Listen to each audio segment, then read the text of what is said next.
Bienvenue à toutes et à tous, merci de nous rejoindre dans cette nouvelle édition d'information sur Grand Littoral TV.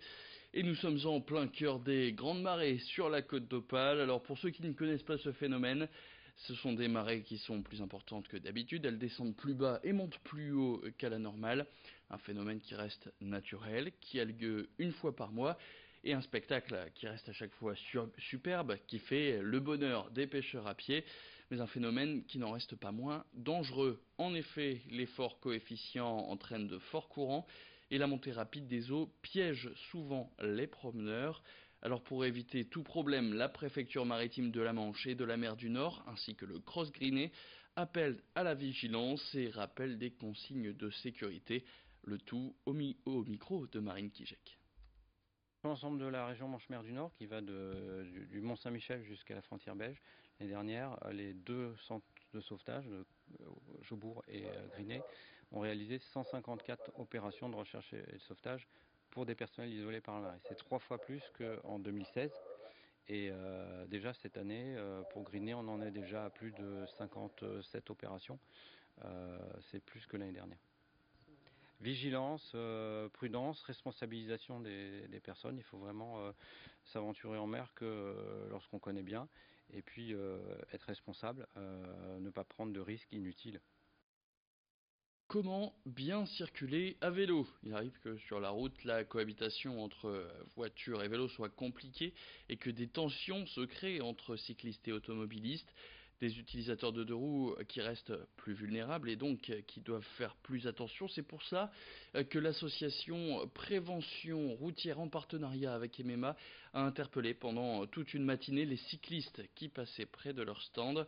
Pendant leur intervention, les 5 intervenants faisaient donc un diagnostic du vélo avant de fournir aux cyclistes un kit contenant un gilet et des brassards réfléchissants. En 2017, 173 cyclistes sont décédés d'un accident en France. Avec l'augmentation du nombre d'usagers de ces mobilités douces, ce nombre risque donc malheureusement d'augmenter. Margot Sailly a rencontré Jackie Maréchal, le directeur de la prévention routière des Hauts-de-France. On l'écoute tout de suite. Bien, vous êtes présent sur une opération visibilité à vélo qui est organisée par l'association Prévention routière et par l'assureur MMA, puisque d'une enquête effectuée, il résulte que 48% des cyclistes lillois ne sont pas éclairés ou mal éclairés quand ils circulent la nuit. L'opération consiste à effectuer un diagnostic du vélo utilisé par le cycliste pour rappeler les équipements qui sont obligatoires pour être vus. Rappeler aussi qu'il faut avoir bien sûr des freins, une sonnette, mais on est surtout sur le thème de la visibilité. Et pour appuyer notre action, nous remettons à ces cyclistes un kit visibilité qui contient, outre les conseils que l'on peut donner ou que l'on peut rappeler, qui contient un gilet jaune pour précisément être bien vu lorsque l'on circule la nuit en agglomération ou hors agglomération. Ce sera samedi à 20h à Orchy, l'élection de Miss Nord-Pas-de-Calais 2018. Alors 19 candidates vont défiler devant un jury de professionnels pour décrocher la désormais célèbre écharpe de Miss régionale, avant pourquoi pas de faire comme ses illustres prédécesseurs et devenir Miss France. Alors ce concours national, il aura lieu dans la région, ce sera au Zénith de Lille au mois de décembre. Mais avant ça, il faudra donc décrocher la fameuse couronne samedi qui sera remise par Maëva Cook, la Miss Nord-Pas-de-Calais et Miss France. Le stress commence à monter pour ces Miss qui sont en pleine semaine de préparatifs. Edith Gunaï les a rencontrées chez Académie Beauté du côté de Lille. Matinée détente pour les prétendantes au titre de Miss Nord-Pas-de-Calais 2018.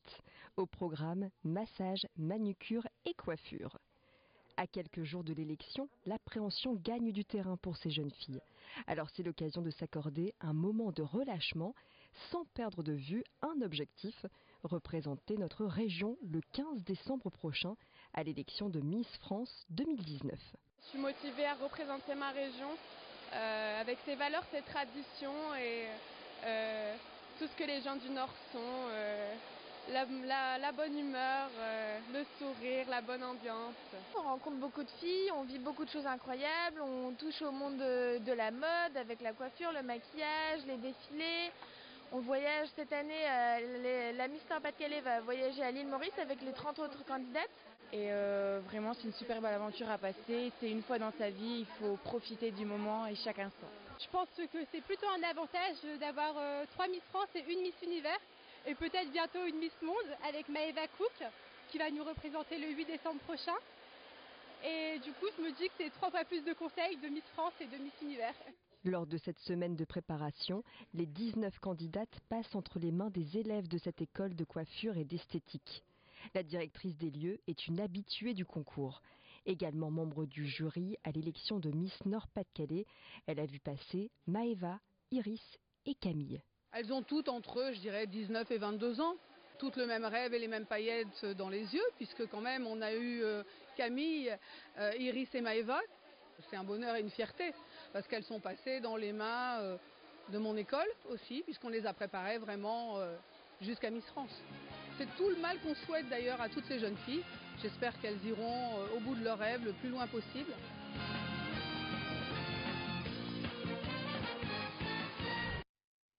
Voilà, ce sera donc samedi du côté de la Davo-Pével Arena d'Orchy. Autre idée sortie, jusqu'à dimanche du côté de Capelle-la-Grande, près de Dunkerque, le Palais de l'Univers et des Sciences, appelé aussi Plus, organise la Fête de la Science.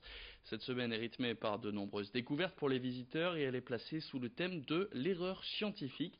Des erreurs qui ont en effet souvent permis de faire avancer les recherches. Alors pendant cette semaine, plusieurs acteurs et partenaires sont présents sur le village des sciences au sein du Plus.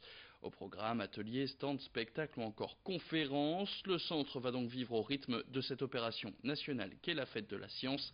Plus d'informations tout de suite au micro de Louis Caillé. L'erreur concrètement, ça peut être illustré notamment par une proposition que nous fait le lycée de l'Europe au travers d'un stand qui va travailler sur les illusions d'optique. Comment notre cerveau peut quelquefois nous tromper. La question des illusions d'optique, la question des mirages, la question des hologrammes sont des illustrations parfaites du fait que quelquefois on peut être trompé en tant que sujet vis-à-vis d'une erreur.